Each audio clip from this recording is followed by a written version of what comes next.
Emma Wells, welcome to Thinking Class. Thanks so much for joining me. Thank you ever so much for having me. Delighted, my pleasure entirely. I learned about you, Emma, on X/Twitter. Still haven't decided whether I'm just going to start calling it X yet. And because I'm a bit of a history boffin, learned much later in life.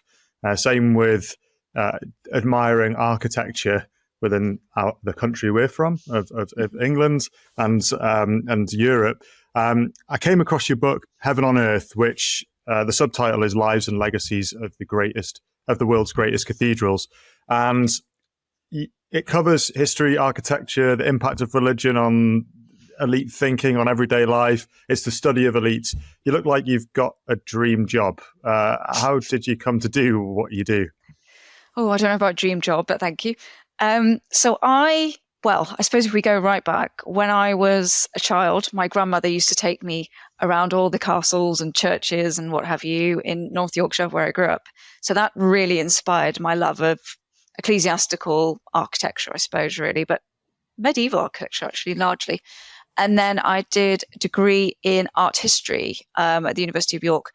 And I realized that I was choosing the more medieval modules, and it was the sort of ecclesiastical medieval architectural and artistic aspects that I was being drawn to. So after that, I did an MA. And my dissertation was on the use of architectural space, representations of architecture within stained glass, because there's actually quite a lot of sort of mini depictions of, York Minster in York Minster glass and things like that. And I found that fascinating. And then I did a PhD in it. And I focused more on the cult of saints, pilgrimage art and architecture, cathedrals. And that's how I got there. I can't tell you how I actually ended up doing a PhD and how I got to where I did. It sort of was all happenstance. But before the PhD, during and after, I was doing a bit of historic buildings consultancy as well. And then once I left the PhD, I sort of went into that, dabbled in academia, and then I've come back out and do historic buildings consultancy again. So all a bit of a roundabout odd way. Yeah, well, I don't think many people, when they hear someone's going off to go and do an art history degree, I know in this world which champions efficiency and business degrees and all of the things that you'd expect, they go, oh, what are you going to do with that? But I would contend that your job that you've ended up with is a damn sight more interesting than dealing with spreadsheets and budgets in a corporate world. Or maybe I've got the end of the stick and you're going to tell me it's actually really boring. No, it's not really boring, but I do deal with spreadsheets and invoicing and billing and all that kind of thing. So it does come, part and parcel of it. But yes, I think looking at buildings is perhaps a little bit more interesting than staring at numbers all day. But that's just me. Yeah. Spreadsheets are very, very modern malady. I think we just can't get away from them. You mentioned medieval. When people hear the word medieval, I would say it's used usually as a bit of a pejorative, a slur, because, we consider ourselves to be in this enlightened, progressed world. And when we talk about the Dark Ages, it's typically referred to as something that we've left behind. I mean, there's a reason why it's called the Dark Ages, right? Not a lot happened. But considering the architecture that those periods left behind us, 1,000 years of cathedral building shaped modern Europe. It influenced art, it influenced culture, influenced society. What's your take on medieval? Is it quite as Dark Agey as the detractors have? No, absolutely. And in academia, we don't use the term Dark Ages anymore. What do you use? Well, we just don't use it at all. That's good. The point being, though, that we could get into a lot of things here, but medieval is broken up into several sub-eras, if you will. So what we used to term Anglo-Saxon, the Anglo-Saxon era, now we term it Early English, and then into the medieval, and then into Tudor or postmodern, early modern, and then postmodern. But medieval, to me, I completely understand what you're saying about it being a pejorative term. We say something is medieval, we think of it as has a negative connotation. But actually, you're right. If we go back to even the Victorian period, they were imitating Gothic architecture. The Gothic revival era in the 19th century was huge. And it was because they saw the medieval era as this sort of idyllic utopian era. Whether or not it was is another matter. But when it comes to Gothic architecture, which was born in the medieval, in the 12th century, I think if we think of the term cathedral, we largely think of a Gothic cathedral. If I say cathedral, most people would think York Minster, Canterbury Cathedral, Wells Cathedral, etc., etc. And this is because the Gothic period of architecture was so influential. Its sort of ingredients all together hadn't been seen in single buildings.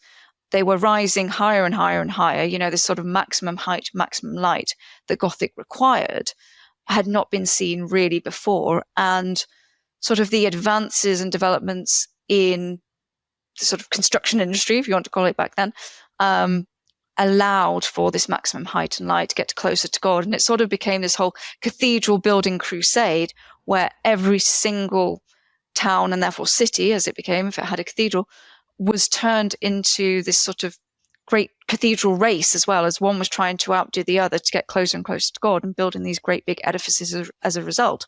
So it was sort of it was happenstance really that we get the Gothic era, but the reason that it became so momentous was because of this Gothic architecture that was born from it. So very, very important era. And I don't think we've really seen anything as great since, arguably. No, I mean, I don't think the likes of the Shard really matches something like Chartres Cathedral or Wells Cathedral.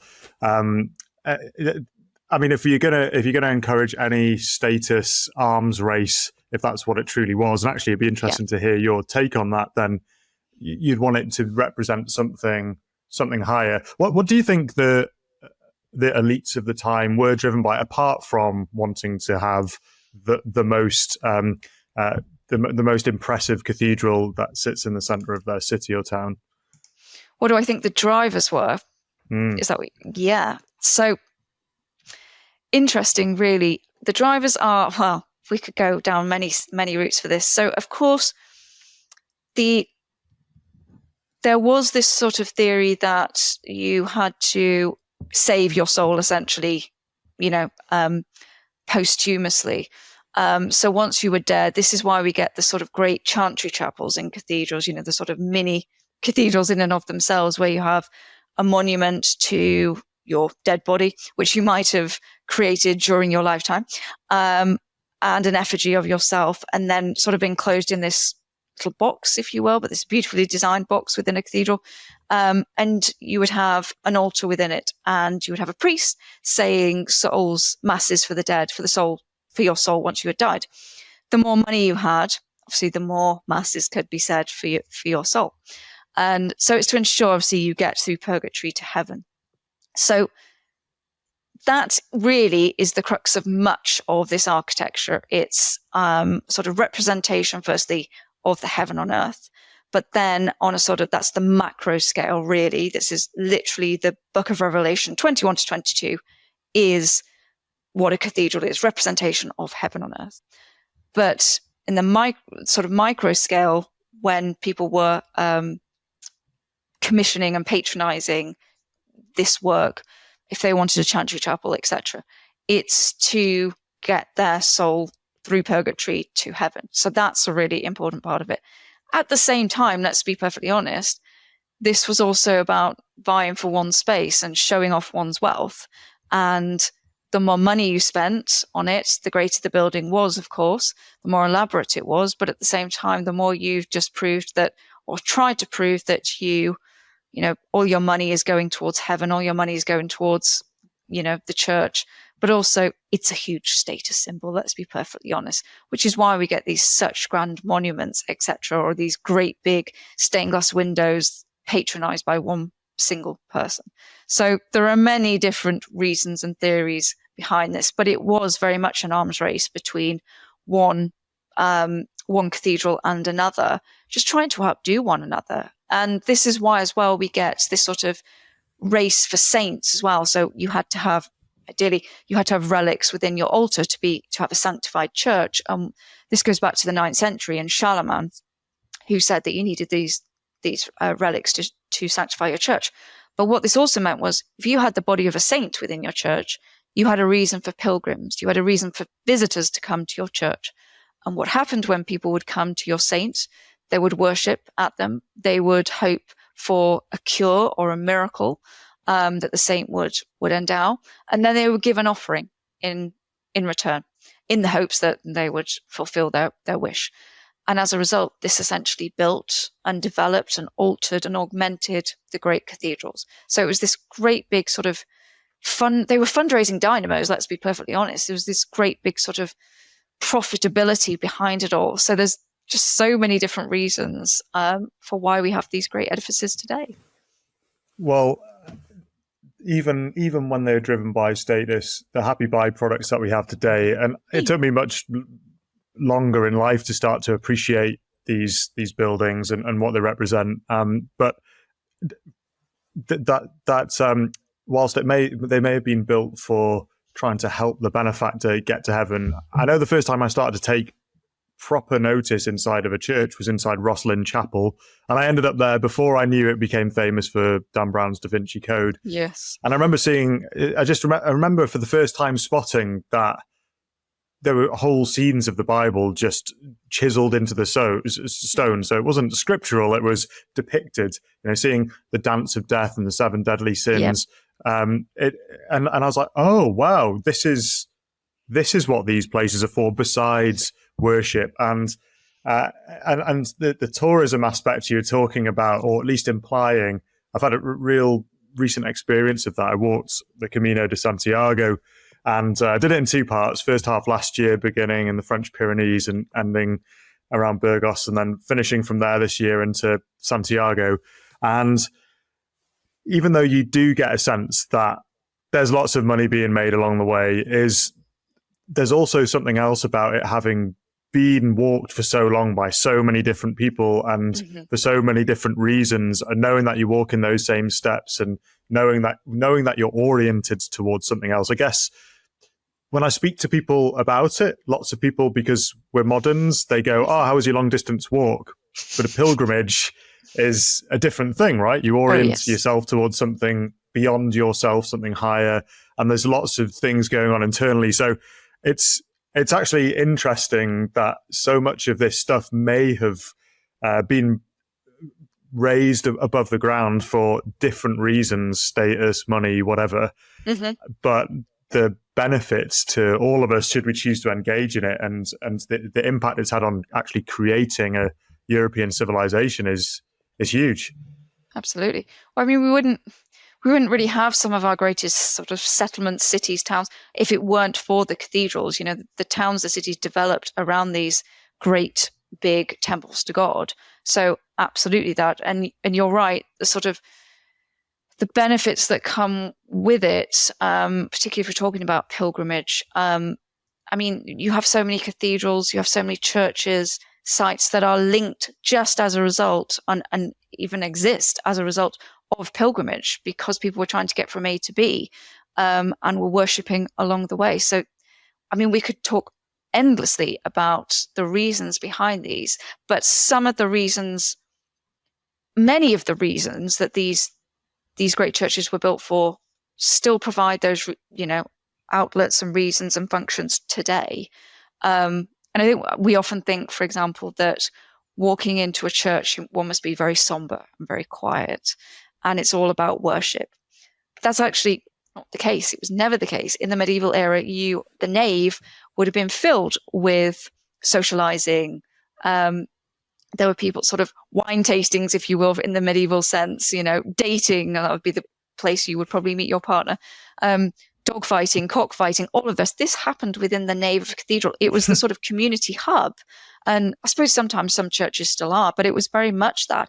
It was a place of secular, and I mean that in terms of the non-religious sense, but it was a secular out sort of area too, rather than just solely reserved for spiritual and religious functions. And I think that's just as important. And you mentioned the sort of artistic architectural aspects, and you can see them depicted, across the walls, across the stained glass.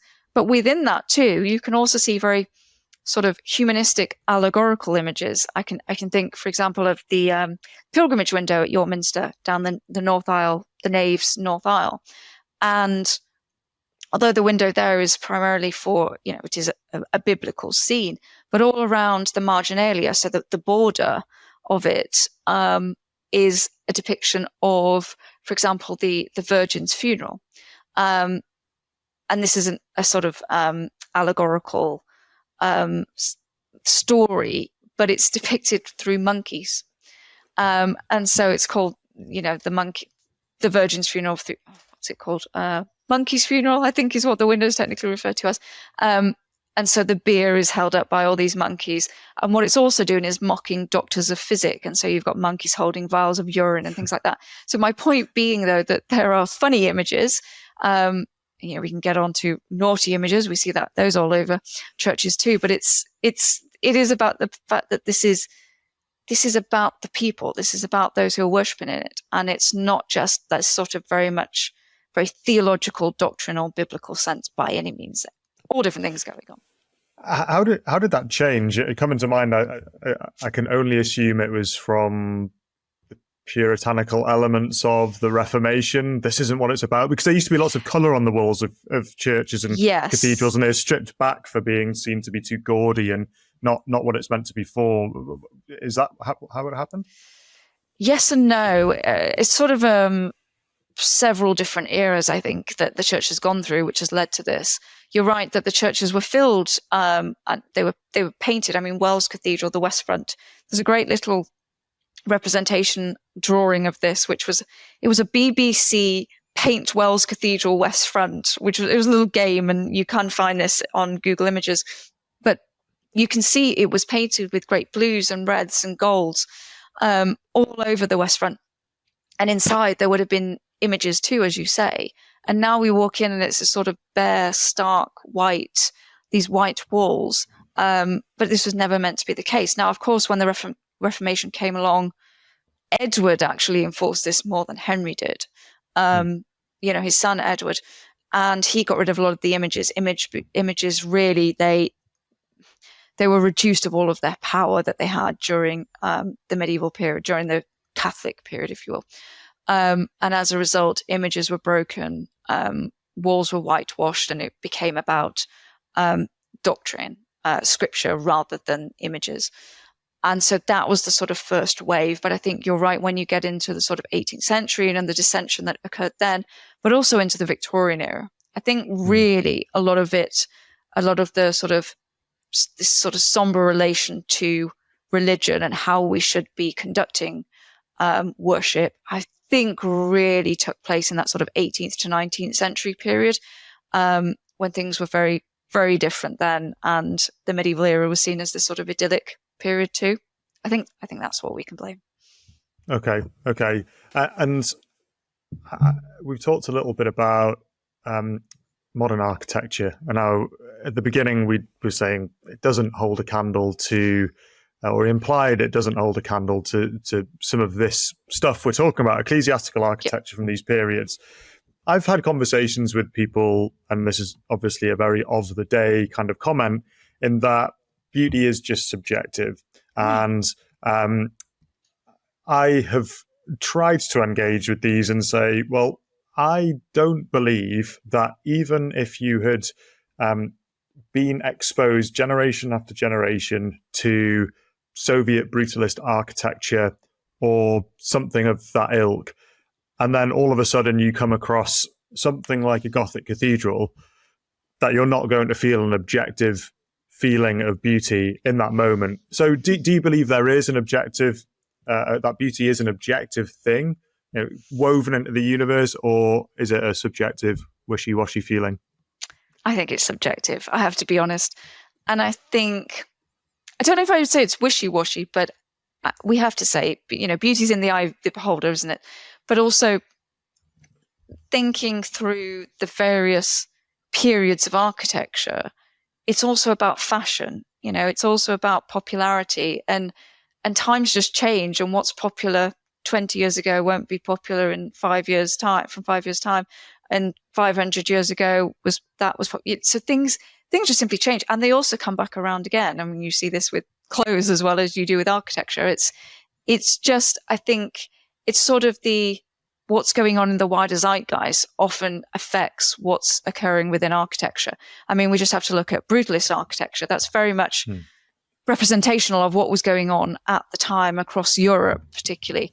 And now we have this very modernist, pared back, simplistic, glass steel boxes, if we can call it that.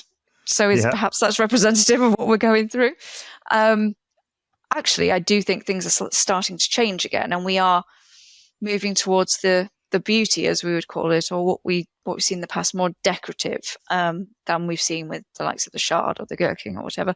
But that's the point, is we just respond to the times, and therefore beauty has to be subjective as a result.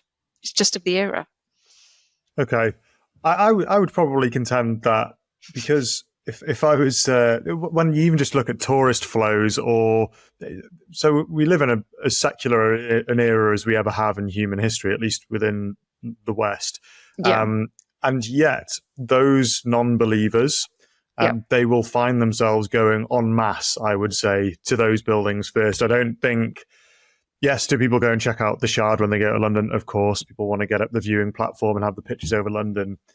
But I don't know. Maybe I'm just so convinced that there's something else there. I know people talk about the golden ratio, this thing that makes architectural holds together, but it's also the thing that's most pleasing on the eye, and we even have it within beautiful faces, for example. Mm-hmm. Mm-hmm. But then the golden ratio does also exist in modern architecture too. So this is the point. This modern architecture is also built. What's really interesting is, I won't get into this too much, but modern architecture is also built on the principles of medieval architecture as well.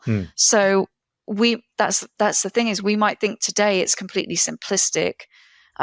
The only way I can really describe this is, when I was doing my art history degree, I did a module called New York Modern, and it was all about modern architecture from New York. So we're talking mid 20th century, really. And we looked at Jackson Pollock. And most people, if they're not into art, you say Jackson Pollock, say, well, it's just someone who's just dabbed really a canvas with loads of different paints, just flung paint at it.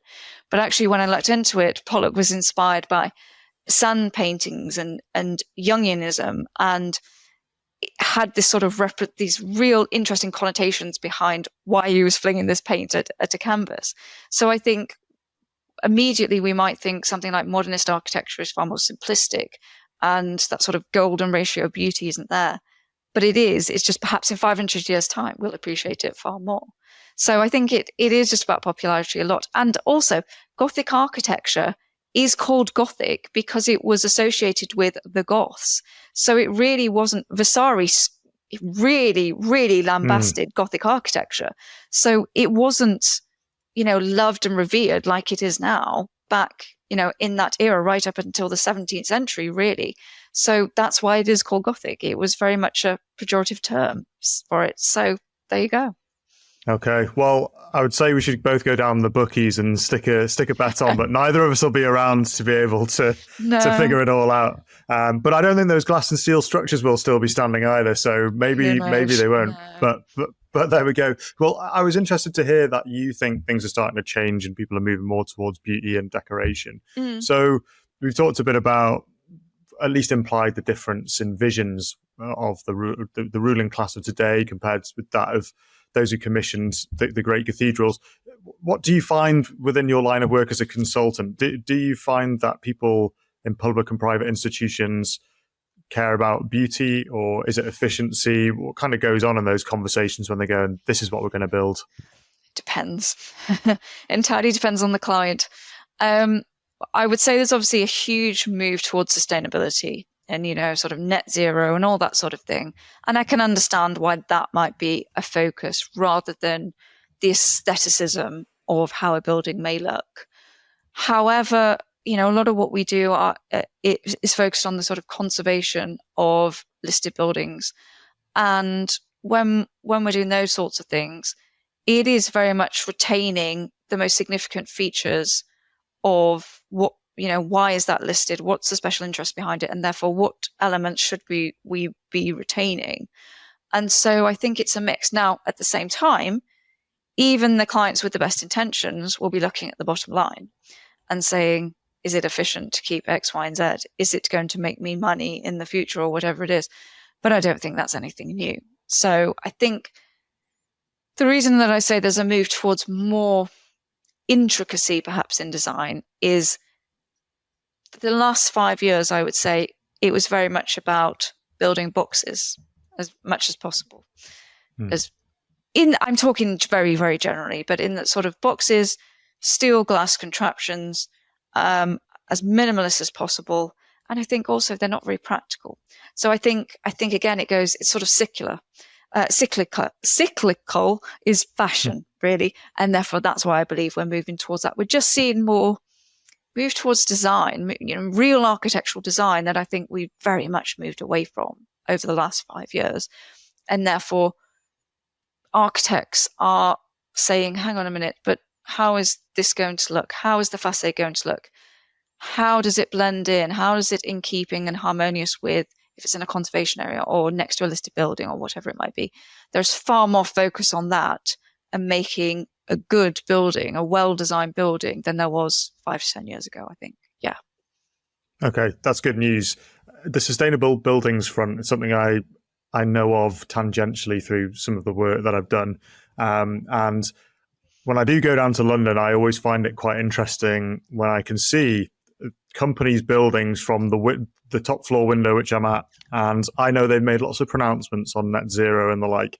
And then I'll just see a crane or some kind of bulldozer coming along and just knocking down the top couple of floors, or just knocking down the building because they've leased it to someone else and they're building something new. Yeah. These glass and steel structures that constantly get recycled, and this the mode of design which you talked about, it strikes me as being utterly wasteful. And I can't help but think of a couple of more conservative voices that I've come across that have always stuck with me. So Roger Scruton made a point in one of his books, might have even been in a book called Green Philosophy, where he was trying to recapture the green movement for, small c conservatism. Mm-hmm. Well, he basically said the ironic thing is these buildings, which are supposedly unsustainable because they're made out of stone, are still standing, and they can be repurposed and they're multiple use. Whereas often these glass and steel structures are made for single use, and whoever moves into them after doesn't want to use them, and they've got to be replaced 30, 40 years at a time. And to add on to that, there was this quote which I remember underlining loads, and I keep on thinking about it every time I'm walking through terrible cityscapes. And it's a John Ruskin quote, and he gave it in a speech to a bunch of the financiers and business people of Bradford when they just built the transport exchange, I think, or some kind of exchange. And the quote was this: "When we build, let us think that we build forever. Let it not be for present delight, nor for present use alone. Let it be such work as our descendants will thank us for. And let us think, as we lay stone on stone, that a time is to come when those stones will be held sacred, because our hands have touched them, and that men will say, as they look upon the labour and wrought substance of them, see, this is our fathers, this is what they did for us." And I don't know if you ever see that kind of let's build forever mentality, but does it exist? Oh, it's a very good question.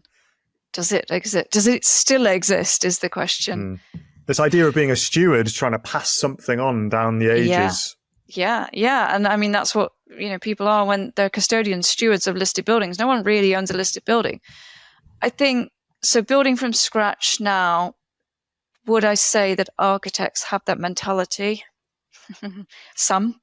I would say some. But what's very interesting is those who do, I'm thinking of the likes of Ben Pentreath or Adam Architecture, those types of architectural consultancies and firms. They are so influenced. They're so very influenced. And I wouldn't say they imitate, but they're very much founded on the principles of when architecture was seen as the sort of the pinnacle of architecture. So I'm thinking the Georgian era, perhaps slightly the medieval era, but largely they tend to imitate the Georgian era. Not in a pastiche way, but they certainly aren't creating glass steel boxes that we see today. They are trying to create, stone, brick, stucco, etc., with beautiful porticos and sash windows and those sorts of things. They're not creating the green buildings that we're supposedly building today. So I think that's really interesting. And even, Ben Pentreath, his firm has created, new model streets, model towns. And again, you would think that they were built in the 18th or 19th century. So that's very interesting, is that actually, if we're building something to last, we're inspired by the past, not modern architecture. So I think that tells you everything. Yeah, well, I mean, our king, he's become known for building new towns like Poundbury, for example, which have just been absolutely so popular. And I know lots of portions of the media were decrying it as some kind of pastiche project, but people love them. People want to live in them of all stripes and all classes. And what's I've been bemused about recently is, May 2024, when we're recording this, is there's planning permission being sought for 2,500 homes in Faversham and Kent, much in the Poundbury style of the Georgian facades, the things that we, the reason why everyone goes walking down something like Notting Hill to have their Instagram taken all the time. They want to be around beautiful buildings. People are drawn to them. And yet we've got such a NIMBY culture. It's like, I can maybe understand if no one wants a prison next to them. But when you're building such beautiful buildings, I don't get it. I say, King Charles, make him the building and housing czar for the country, and would be in a much better place. I would agree with you. And that's the case. I can understand the sort of NIMBY culture if it's a box, if they're putting a load of boxes behind, because I think that why do you need other boxes? Why not create beautiful houses? We did it for so many centuries, and it does seem to have sort of fallen off. Why? Particularly when we are moving towards more sustainable housing and all that sort of thing, is we could be creating really well designed houses, and we don't seem to, or buildings at least, we don't seem to. But I think you're right, and we do see beauty in the past. We do see beauty in the architecture from pretty much every century apart from our own, I would argue.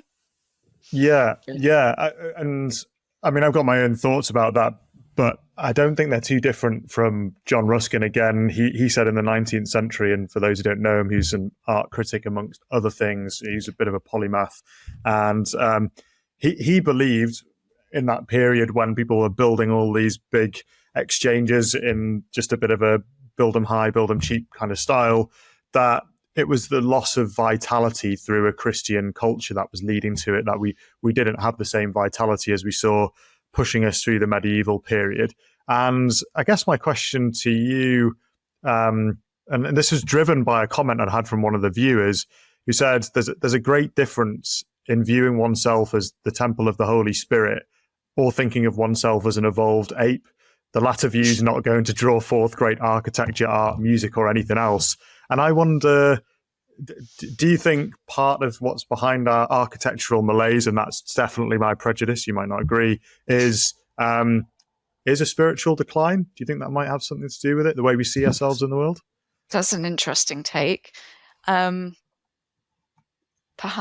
because I'm trying to think when architecture became less designed, let's call it that way, or less well designed, I would argue was probably around the 40s, something like that. And what happened then was obviously World War II, and things very much changed. And I think we, perhaps the world, not just the UK, came quite disheartened, dispirited, and things changed a lot post-war.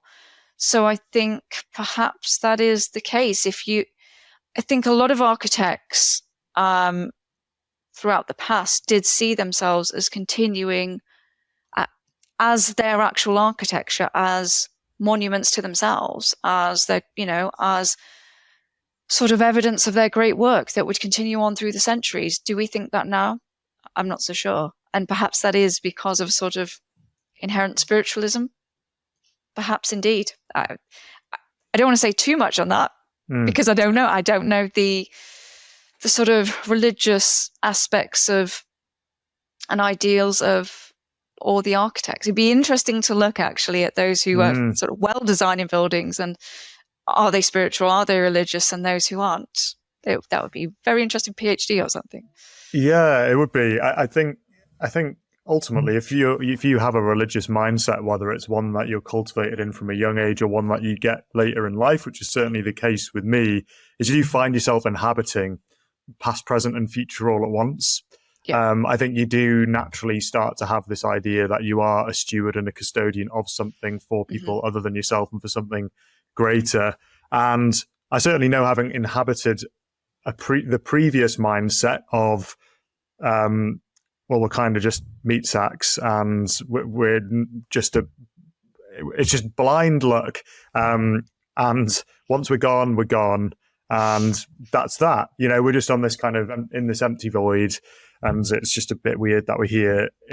I do remember how I both acted in life in terms of how I treated myself, the decisions that I made, how I saw the world. And I kind of find it hard to disagree with that notion that the viewer came across, that put across, which is, yeah, perhaps that very naked view of the world does just make you live in the present and makes you much less inclined to try and bequeath anything if you don't think anything's ultimately worth things. It's kind of a nihilism.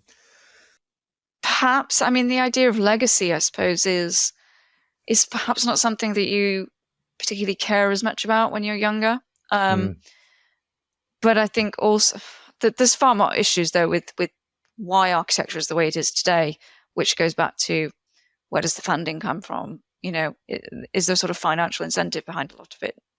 Yes, but it's, do them quick, do them for no money at all, and put in as many as possible, rather than let's design a beautiful building that will last, that will be my legacy in stone, brick, whatever. I think there's a sort of very different perspective on architecture today, really. Yeah, the funding source, that's actually overlooked, because if it's from some distant bureaucratic authority, they've got much less skin in the game with regards to making sure something is something that you're bequeathing.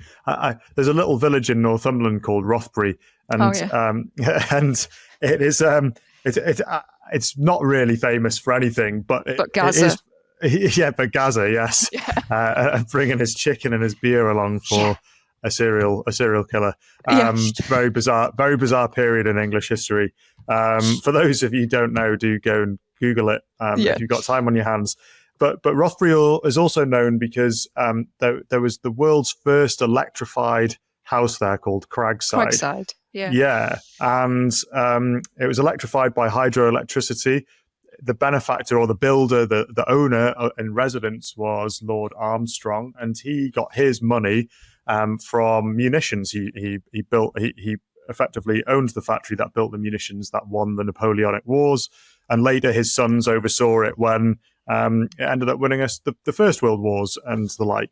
So very interesting place. But he also became a benefactor for lots of little projects in the town, and there were beautiful things like leaving an Anglian cross with Anglo-Saxon stylized kind of carvings into it. But he also left social housing, and the social housing is the most beautiful social housing I've ever seen. And you wouldn't even know it was. It came with all these decorative features. It's still used as social housing, even though it was built in the 19th century. And he also did it in memory of his mother, who had recently passed away. He did it in the style she would have liked. And then there was also this family called the Sharps, and they were from a long line of aristocrats, but they were also Church of England clergy. And they would do lots of little projects, like have people building follies around the place that were very beautiful, just to keep the local labourers busy. And I don't think you'd find that of today's moneyed elites. It's funny you should say that, because thinking about why they did, because I was thinking Titus Saltaire near Bradford. That was built for his workers. Same thing. Joseph Rowntree built New Earswick, just outside of York. They all really patronize these great little model villages for all different reasons, but a lot of them were legacy within their own towns, cities, and we don't see that as much today. But I was trying to think whether there was anyone who has done it today, and I was trying to think. I was going to say, is there as much money, in the world today as there was back then. There was a lot of people with a lot of money, or few people with a lot of money. But I suppose there still are. There's still quite a lot of people that have a lot of money. But we have billionaires now, don't we? Are they patronizing beautiful architecture? That's what's interesting. I don't think they are. Yeah, the distance of international capital, I suppose. No one's actually rooted anymore to a place. They're just flying around on private jets and have bigger plans elsewhere. Well, is the private jet the previous stately home? Yeah, maybe. Well, Emma, we're probably coming into the end zone. If you could give advice to people as they were planning our towns and cities, the people who govern our built environment, what would you say to them? Gosh, I would say to them many things, but I think one is that I have a couple of things that we should be looking at beauty in architecture. We should be looking at how ensuring that we can have architectural legacies that are going to last for generations, not just for this generation and then they're gone, which I think a lot of sort of planning development is at the moment. But also, it's about far more than just that. Is that for example, just because a building is old doesn't mean it is of significance. And I know, as a heritage consultant, I shouldn't say that, but it is true. Not all old buildings are beautiful. Not all historic buildings are really worth it. But really looking at, I think the reason that we're so interested in and value heritage, historic buildings, what have you, is because they are representations of several generations often. They're not, you don't really get a historic building that is just built in, 1605, and that's it. You see it was built in 1605, then it was added to in 1701, and then it might have been altered in 1920, and that's the beauty of it. You've seen how it's altered and adapted to the families that have lived there, the people that have lived there, but also the changing machinations of, the political environment, the economic environment, religious environment, all of these different things that were going on. And I think there's a very odd perspective at the moment that is, it is historic, therefore it needs to be preserved in aspect. This building was built in 1789 and we should keep it that way. We cannot add to it. And so perhaps this goes back to the fact that we don't think that modern architecture is really worth anything and that it is ugly and it's not beautiful. But why are we preserving all those centuries in aspect and we're not seeing our own century as of any significance? So I think it's about all of these different things and looking at actually what is significant about heritage, what is significant about architecture, what is significant about the built environment, what worked in the past, and therefore how do we replicate it for the future? We need to be looking at different priorities, sustainability as well as beauty. But we still try to do that, as you said, with Craigside. We've always been trying to do that. So it is very much possible. Okay, well, here's a more hopeful message, and maybe we'll get our heads together and do a questionnaire for the architects and their religious beliefs. That sounds like fun. Oh, yes. Emma, before I let you go, I know you're active on social media. You are also working on another book. Where can people find you and what can we expect from you next? Yeah, so they can find me on Instagram, which is Wells_Emma, and on Twitter /X. I think it's Emma J. Wells, something like that. You can find me through my name that way. So my next book, it's on the way, slowly, but it's on the way, which is about relics. We'll just say that, relics in Europe in the medieval era and a bit later than that too. So slightly related to my first book on cathedrals. My second book on cathedrals, my last book on cathedrals. So that's what's coming next. But I still sort of write here and there for a magazine called Tudor Places. So I write all about built heritage for that and for Welcome to Yorkshire. So I inspire people to come to Yorkshire and see our built heritage here too. There you go. Well, I'm sure Yorkshire will be glad of more people thronging through its little towns, its picture perfect towns. Well, look forward to the new book coming out when it does come out, and it'd be great to have you back on to talk about it. Great. Good luck with the editing process. I'm sure it's a bit of pain, but you'll get through it. And thanks so much for joining me, Emma. It's been a pleasure. Thank you very much for having me. Thank you. Take care.